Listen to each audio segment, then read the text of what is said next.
Pinterest just went public. At IPO, it was valued at $10 billion. So what is Pinterest, and how does it make money? Pinterest was started in 2010, and it's the creation of Ben Silbermann and Evan Sharp, who are ex-Google, ex-Facebook techies. What they created is a social app that lets folks bookmark images that they find around the internet. Pinterest is an online social network where users can bookmark images they find online by pinning them to their boards, which can range from recipes to weddings to home remodeling. Then users can share their boards with friends or all Pinterest users.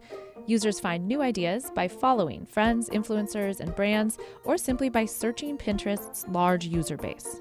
Pinterest has 265 million monthly users, and it's a group of users that is mostly women. So it's not a very diverse group, but it is pretty favorable for advertisers who are trying to reach consumers who are going to, spend money.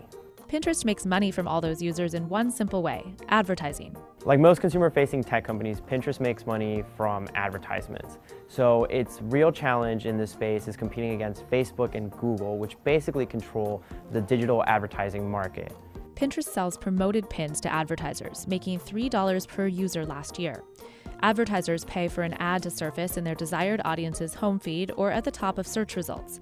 These promoted pins appear in a variety of formats: a standard still image pin, small or large video, a promoted app, or an image slideshow.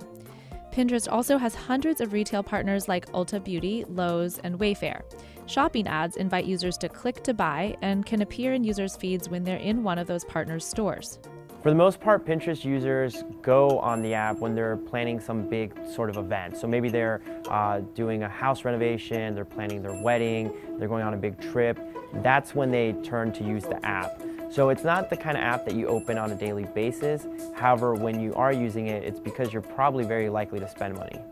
Pinterest's value at IPO is down from its last private valuation of $12 billion 2 years ago. For 2018, Pinterest made about $756 million in revenue, which is pretty good. It's almost at $1 billion, and they've shown really good growth. However, in 2015, there were projections that came out that had them making about $2.8 billion in this past year. So they are making money, however, they haven't reached the potential that some folks thought it had. Pinterest took off with rapid growth in 2012, but expansion has tapered off, largely because of what employees told CNBC is a work culture that's slow when it comes to making decisions. I spoke with 20 former Pinterest employees, and they described to me the culture. It's one where folks are very nice to each other, so it's a very cool place to work. However, things get done very slowly. One former person told me that it's done at a glacial pace, and that's because rather than giving folks direct feedback, they're essentially just doing meeting after meeting to just get everyone to buy in on a project before they move forward with it. Pinterest is part of a big wave of tech companies expected to go public this year. It's listed as PINS on the New York Stock Exchange. The thing to take away with Pinterest is that although the company isn't growing users or revenue at the fastest pace, they aren't running into scandal.